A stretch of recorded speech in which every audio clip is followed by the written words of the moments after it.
गुरु जी को भगवान मानकर ही हमने अपनी आध्यात्मिक क्रियाओं को करना पड़ेगा।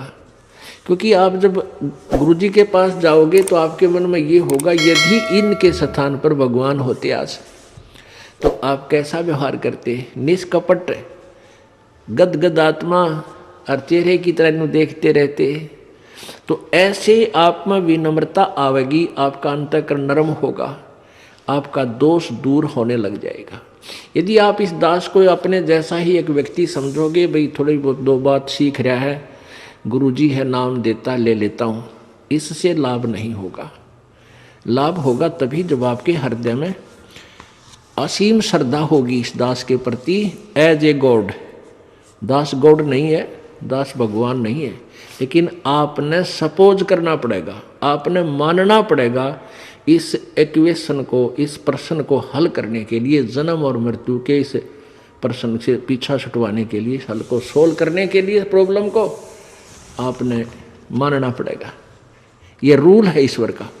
तो आप अपने हृदय से मानोगे, औपचारिकता नहीं, हृदय से करना पड़ेगा। उसके लिए क्या नियम बता रहे हैं प्रभु कबीर परमेश्वर जी। गुरु चरणन से ध्यान लगावे, अंत कपट गुरु से ना लावे।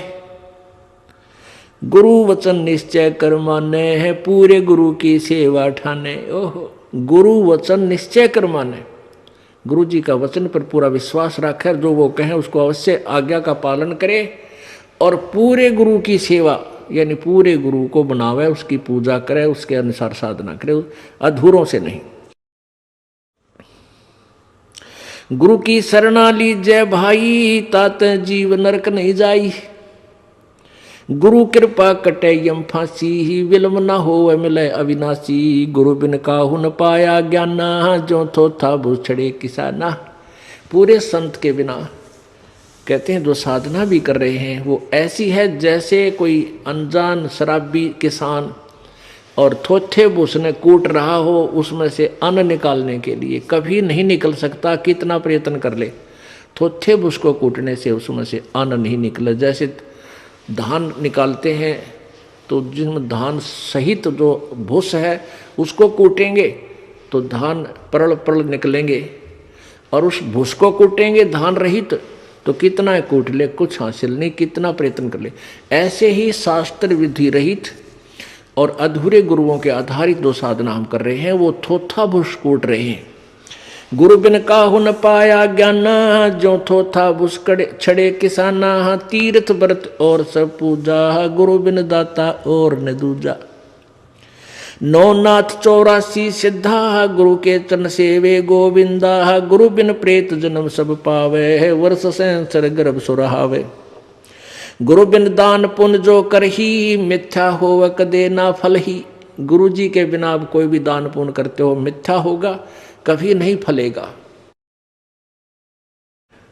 गुरु बिन भरम न छूटे भाई, कोट उपाय करो चतुराई। गुरु के मिले कटे दुख पापा, जन्म जन्म के मिटे संतापा।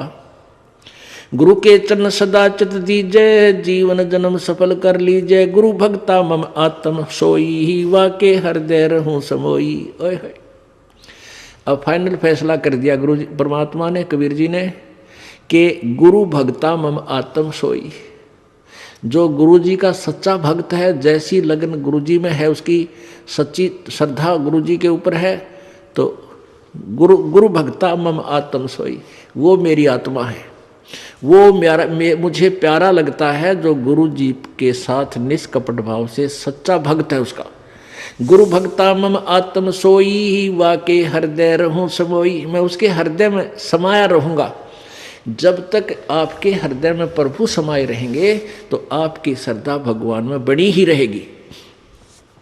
आपके मन में जरा सा भी मैल दास के प्रति आएगा किसी भी पॉइंट से, भगवान वहां से हट जाएगा। जब भगवान का पंजाब से हट गया तो आप निरीकोबद सोचोगे, सारी उल्टी भावना बन जाएंगी। आज ये दास आपको अच्छा लगता है, फिर आपको दुश्मन दिखाई देगा, क्योंकि काल प्रवेश कर जाएगा। जब आपका नाम खंड हो जाएगा, ये पहली पहचान होगी, आपकी रुचि नहीं बनेगी इस दास में। उसका तरीका यही है कि फिर आपको ज्ञान है भगवान का तो फिर आइए, और किसी भी कारण से आपका नाम खंडित है, उपदेश दोबारा मालिक के चरणों में विनती कीजिए और उपदेश पुनर्प्राप्त कर लीजिए, फिर आपका फिर कनेक्शन जोड़ देगा। बहुत दयालु है प्रभु। गुरु भक्ता मम आत्म सोई, वाके हृदय रहूं समोई। 68 तीर्थ भ्रम भ्रम आवे, सो फल गुरु के चरणा पावे। ओह, 68 तीर्थों में भ्रम भटक कर आवे, इससे अच्छा एक ही गुरु के चरणों में आने से आपको वो सभी लाभ, सब लाभ मिल जाए। वहां तो कोई लाभ है ही नहीं। तीर्थों पर भ्रमण करते हैं, कोरे पाप कमावे, कोई पुण्य नहीं है। लेकिन हम भ्रमित कर दिए, वहां नहाने से ऐसा होगा, वहां नहाने से ऐसा होगा, तो परमात्मा उसी दृष्टिकोण से उदाहरण देकर आपको समझाते हैं। क्या बताते हैं? 10वां अंश गुरु को दीजिए, जीवन जन्म सफल कर लीजिए। 10वां अंश अपनी कमाई का, नेक कमाई का 10वां अंश दान में लगावे, गुरु जी को देवे, जीवन जन्म सफल कर लीजिए। 10वां अंश गुरु को दीजिए, जीवन जन्म सफल कर लीजिए। गुरु बिन होम यज्ञ नहीं कीजिए, गुरु की आज्ञा माए रहीजे। गुरु जी के बिना कोई भी आपका धार्मिक अनुष्ठान आपने नहीं करना है और गुरु जी की आज्ञा में ही चलना है। अब कितनी गहरी वाणी बोली है प्रभु ने। गुरु सुरतुरु सुरधेनु समाना, पावे चरणन मुक्ति परवाना।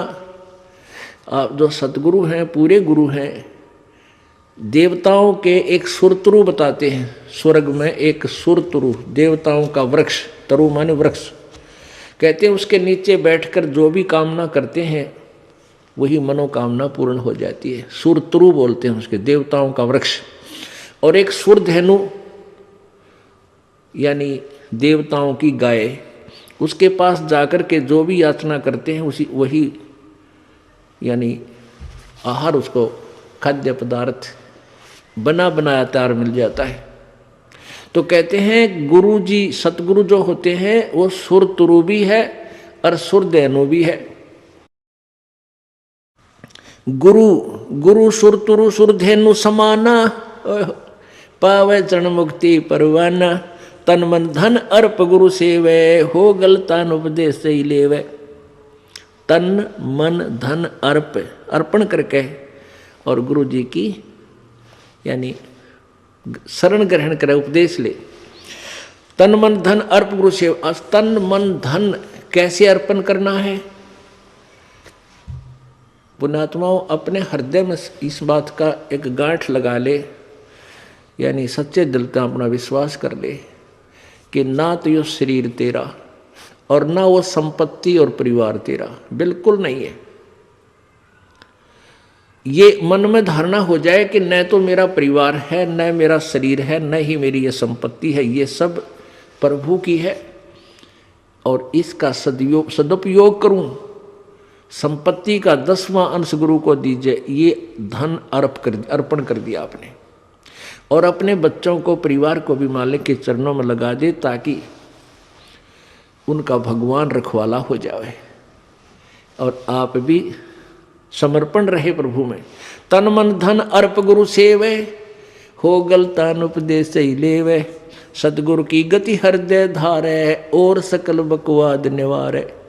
गुरु जी ने जो मार्गदर्शन कर दिया, केवल वही साधना, उसी नियम में रहे, बाकी सब बकवादों को छोड़ दे।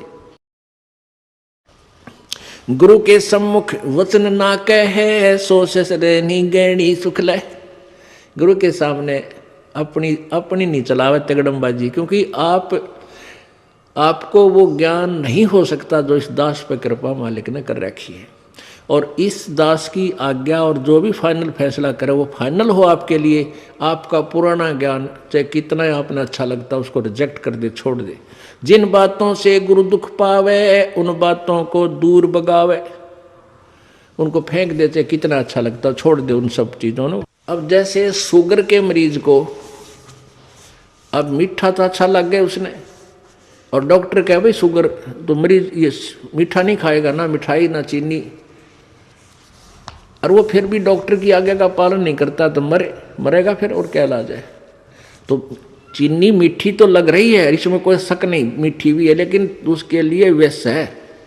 तो ऐसे ही भक्ति मार्ग में गुरु जी की आज्ञा का पालन ना करना विष के तुल्य आपकी भक्ति को नष्ट कर देता है। गुरु के सम्मुख वचन ना कहे, सो ससरैनी गैनी सुख लह। गुरु जी के सामने एंड बैंड नहीं बोला, क्योंकि गुरु जी के सामने जैसे भगवान के पास जाना होता है ऐसे ही दृष्टिकोण से आना चाहिए। अपनी फरियाद करे, जो भी आदेश हो सिरोधार्य करे और चल पड़े, चाहे मन कुछ भी सोचता रहे, क्योंकि परमात्मा अंतर्यामी है, आपके सब दुखों से परिचित है और वो आपकी जितनी श्रद्धा आपकी होगी उतना ही निवारण आपको साथ साथ रिजल्ट देते रहेंगे। तो आपने समर्पण और श्रद्धा बढ़ानी है, उसके बढ़ाने के लिए आपको यहाँ बुलाया जाता है, भक्ति कराई जाती है, दान पुण्य करवाया जाता है, सेवा करवाई जाती है, ताकि आपकी श्रद्धा जितनी बढ़ेगी उतना ही प्रभु आपके संकटों का निवारण समांतर करता रहेगा। अब जैसे आप यहाँ आए और आते ही आपको ठीक कर दिया, आप ना हो भूल गए भी यहाँ, क्योंकि हमने देखे झाड़े लवानी है, झाड़े लवाए लाया, हो गया, आराम हो गया, बस ये क्या वहाँ जाना नहीं भूल कर फिर। तो यहाँ आते भी आपको सुख दिया जा सकता है, लेकिन ये परमात्मा चाहते हैं कि ये बच्चा आते कुछ तो रहा तो अवश्य देगा, ताकि आपका विश्वास बने। और आप पर आज कलयुग में आगे हो इतने पाप है गिनती नहीं, एक सुख थोड़ा बहुत मालिक अपनी तरफ से अवश्य देता आपको। फिर 100 संकट और हैं अभी तो आपके ऊपर बैलेंस, वो भी निवारण करवाने हैं, तो फिर आपको बुलाया जाता है कि आप महीने में एक बार अवश्य आइए। आपको बुलाने का क्या तात्पर्य है कि यहाँ आने से आपको बहुत पुण्य मिलता है, आपको बहुत भक्ति लाभ होता है। आप बच्चे हो, आपको मालूम नहीं, ये दास डॉक्टर है जो भी आपको कैसे कैसे आपके अंदर शक्ति प्रवेश करवानी है, प्रभु की पुण्य कैसे प्रवेश करवाने हैं, फिर ये ज्ञान आपके हृदय में पहुंचाना है। और जिस दिन आपकी श्रद्धा पूरी हो जाएगी, आप सपने में भी दुखी नहीं होगे, ये सत्कर मान लेना। क्योंकि पाप जब बढ़ जाते हैं, दिन में भी दुखी, सोए फिर भी दुखी, क्यों सपने भी बुंडे बुंडे आवे। और जब आप भक्ति करोगे, ढंग से लग जाओगे, आप वैसे भी सुखी और स्वप्न में भी परमात्मा की भक्ति है, आरती करते होगे, कभी मंत्र कर रहे होगे, कभी मेरे गुरुदेव भगवान ये गा रहे होगे, स्वप्न में भी सुखी, यानी भक्ति स्वप्न में भी हो रही होगी।